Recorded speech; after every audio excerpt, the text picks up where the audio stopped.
She thought the worst pain she could ever feel was when her husband walked out on her and their 2 children without a word. But she was wrong. 5 years later, when an invitation arrived, it cut deeper than any wound. He was getting married, again, to someone else. Curiosity and anger wrestled inside her, but she decided to go. Yet the moment she walked into that wedding hall, everything changed. The whispers, the stares, the truth hiding beneath the elegant decorations. It wasn't just about betrayal anymore. It was about something much darker, much crueler, something she never expected.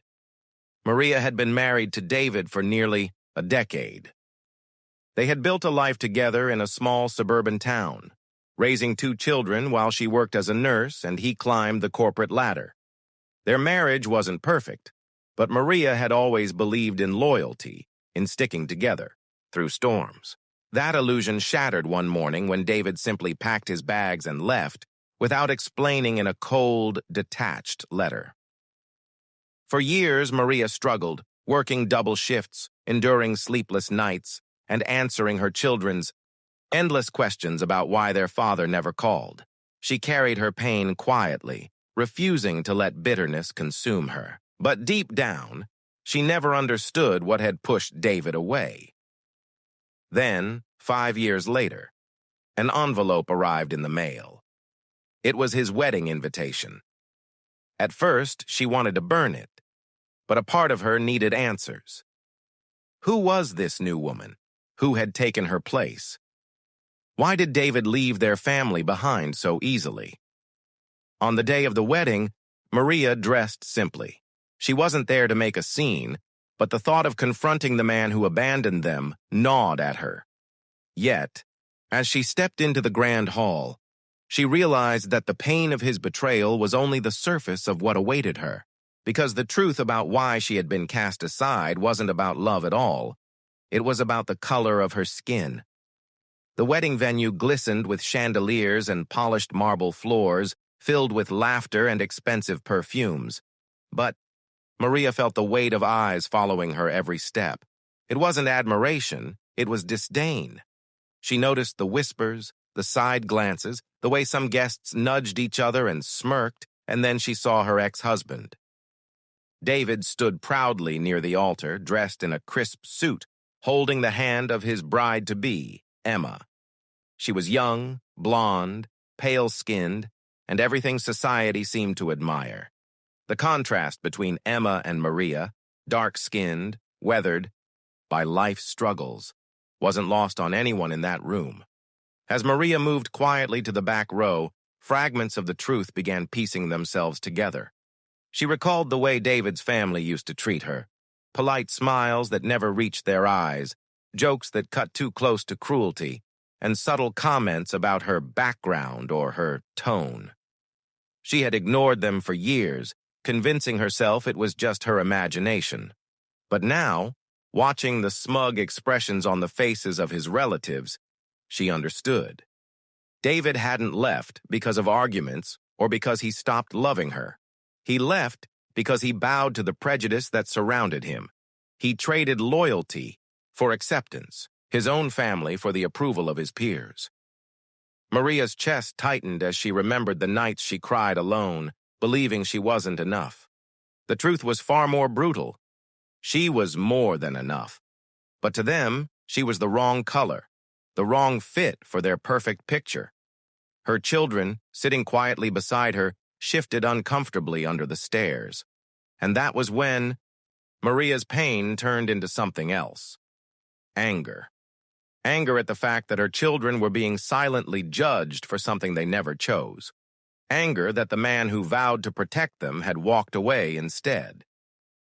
The ceremony continued, but Maria could barely hear the words. Her mind raced, each moment confirming what she had always suspected. When David's mother gave a speech praising Emma as the perfect match we always dreamed of, Maria's heart sank deeper.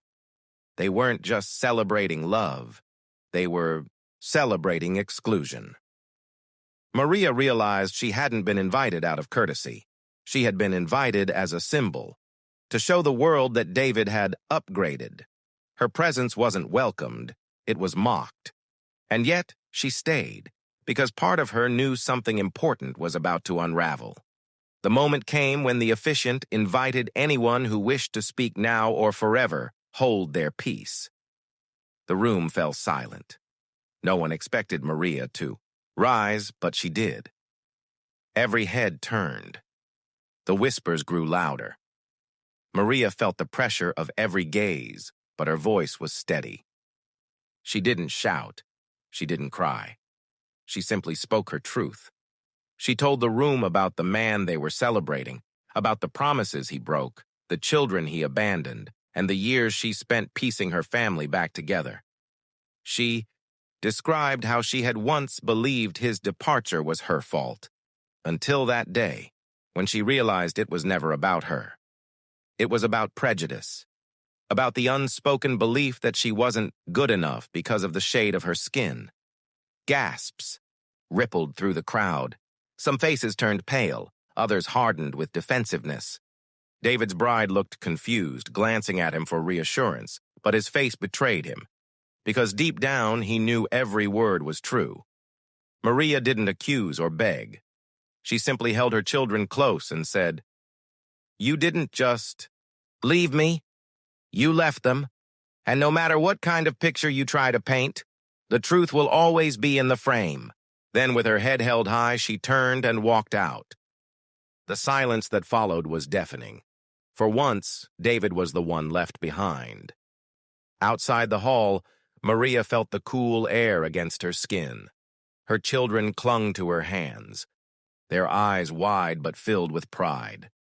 She realized she hadn't gone there for David, or even for answers. She had gone there for them, to show them that silence was no longer an option. The world might try to erase people like her from the story, but that night she made sure her truth was heard. The wedding would go on, but every guest would remember her words. They would remember the strength of the woman who refused to be ashamed of who she was. As Maria walked away from the glittering hall, she felt lighter than she had in years. David had tried to erase her, but she had reclaimed her voice, and that was something no one could take away. For her children, the lesson was clear. They would grow up knowing that their worth was not defined by the prejudice of others. They would know that silence in the face of racism is acceptance, and that their mother had chosen courage instead. In the end, Maria didn't just attend her ex-husband's wedding. She shattered the illusion it was built upon. She showed everyone that love built on exclusion is fragile, while dignity rooted in truth is unbreakable. And as she walked into the night, one question lingered for everyone who heard her. How? Many lives are quietly broken, not by hate itself, but by the silence that allows it to thrive.